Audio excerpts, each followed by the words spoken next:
The discipline of enterprise architecture is valued by many organizations. To be an effective enterprise architect, however, requires a broad range of skills and knowledge. I'm Dr. C with the FIAC Institute, and these are 9 things we believe you need to know as an enterprise architect.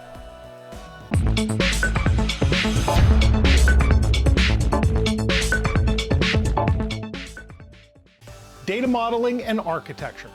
Generally speaking, enterprise architects have modeling knowledge, but now more than ever, enterprises are recognizing the value and liability of their data. Enterprise architects will need to have specific knowledge and skills around data modeling and data architecture. Enterprise architects without specific data modeling and data architecting skills and knowledge are at a serious disadvantage, especially in the age of data-driven decision-making. Metamodels. Metamodels are a formalism to help ensure that everyone uses language in a consistent way. A metamodel allows a model to be checked for syntactic correctness to include the use of automated algorithms that implement the rules and constraints defined by the metamodel. Metamodels become critical as they also support exchange of models between tools that implement the same metamodel. For instance, you might use the terms performer, actor, and role as labels in different parts of the organization. But does everyone agree that they mean the same thing? How is that defined? Can an IT system in your enterprise be considered a performer? Metamodels help to ensure clear understanding between the range of organizational stakeholders. Knowledge of frameworks and methodological approaches. These are separate but complementary skills, often closely tied to one another. Architecture frameworks provide a means of defining, developing, and documenting existing, transitional, and future architectures of the enterprise or a component element in a uniform manner to promote sharing of information and knowledge about an organization's structure and behavior with its stakeholders. However, many times it takes a mix of different methodologies as well as modifications or extensions to the architecture framework to meet a specific organization's needs and objectives. Enterprise architects benefit from a range of framework knowledge and methodologies. Requirements analysis. While certainly not a skill exclusive to enterprise architecture, it is necessary in addressing stakeholder concerns. Requirements analysis is the process of determining stakeholder expectations, whether for a new product, a service, or capability. They must be quantifiable, relevant, and detailed. Along with this, architects need to know how to separate form from function and the use of deductive as well as inductive reasoning. Knowledge of architecture description languages, or ADLs. Architecture description languages frame a specific set of concerns for an audience of stakeholders by defining one or more kinds together with any associated analysis, methods, or tools. They provide syntax and semantics allowing for consistent interpretation and logical rigor. Often, enterprise architects need to know several languages, whether it be a broad language such as ArchiMate or a more detailed implementation level language or ADL such as a systems modeling language or SysML. Boundary crossing skills.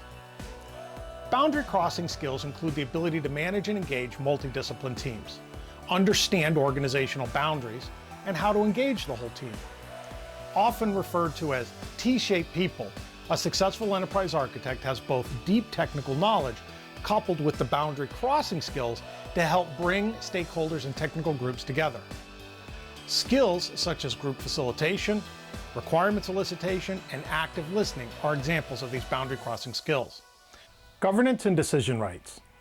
Governance and decision rights are essential to establishing a framework for transformation and improve the odds of solidifying change as well as realizing the benefits of the change. Governance in enterprise architecture defines accountability and ownership of decisions around enterprise change and transformation. Active and clear governance is a means of balancing conflict and often includes a matrixed organizational reporting structure.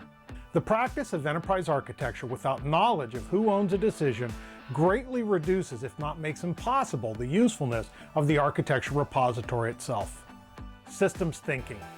Systems thinking is a holistic approach to analysis focusing on the way in which a system, people, applications, technology, etc., or the enterprise's constituent parts interrelate and how systems or enterprise work over time within the context of larger systems and as a part of its larger ecosystem.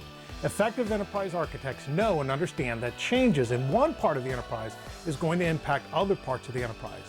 Being able to understand and articulate the decision maker, what is beneath the iceberg, is essential in supplying meaningful and valued decision support to enterprise leadership. Analytical techniques. Analytical techniques or methods are a means for addressing a problem or issue. They are generally focused to address a specific issue, and there is no shortage of analytical techniques or sources of information on them. Enterprise architects must look to build an ongoing inventory of skills and techniques that leverage the facts and insight gathered from maintaining a repository of enterprise models. While these are not the only skills and knowledge areas an enterprise architect should possess, the ones presented here are critical to helping build your effectiveness and build your value to the enterprise and its leadership. We hope you find this video useful.